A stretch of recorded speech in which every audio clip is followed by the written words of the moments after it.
আসসালামু আলাইকুম।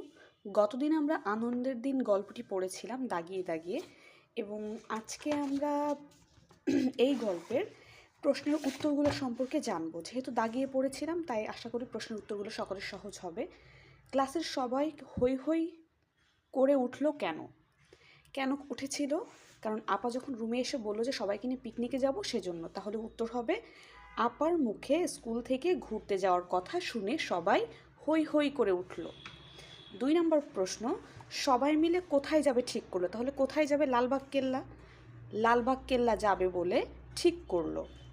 3 নম্বর প্রশ্ন, আপা কি কি জিনিস সাথে নিতে বললেন? কি কি নিতে বলেছিল? পানি, নোটবুক, কলম। তাহলে আপা পানি, কলম ও নোটবুক সাথে নিতে বললেন।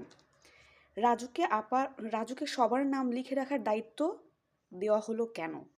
আমি বলেছিলাম যে দায়িত্ব দেওয়া হয়েছিল যেন তারা ঠিকভাবে যেতে পারে, একইভাবে ফিরে আসতে পারে, কোনো সমস্যা না হয়, প্রত্যেকে যেন যেতে পারে সেজন্য। তাহলে প্রত্যেকে যেন একইভাবে সারিবদ্ধভাবে ফিরে আসে তালিকা দেখে মিলিয়ে নেওয়ার জন্যই রাজুকে সবার নাম লেখার দায়িত্ব দেওয়া হলো। তাহলে নাম লেখার দায়িত্ব কাকে দেওয়া হলো? রাজুকে। শেষ প্রশ্নেই রয়েছে কাকে সবার নাম লিখে রাখার দায়িত্ব দেওয়া হয়েছিল? তাহলে এটার উত্তর কি হবে? রাজুকে সবার নাম লিখে রাখার দায়িত্ব দেওয়া হয়েছিল। তো এই ছিল আমাদের প্রশ্নের উত্তর। এই গল্প থেকে যদি আর কারোর কোনো প্রশ্ন থাকে আমাকে জানাবেন, আমি সেটাও ভিডিও আকারে দেওয়ার চেষ্টা করব। বাক্যলিখিগুলো তো আমি দিয়ে দিয়েছিলাম।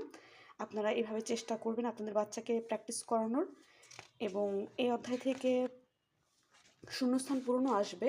তো এটি গুরুত্ব সহকারে, যত্ন সহকারে যদি দাগিয়ে দাগিয়ে এভাবে পড়ানো হয় তাহলে অবশ্যই এখান থেকে প্রশ্ন উত্তর করা সহজ হবে। ধন্যবাদ সবাইকে। চ্যানেলটি সাবস্ক্রাইব করে পাশে থাকবেন। আসসালামু আলাইকুম।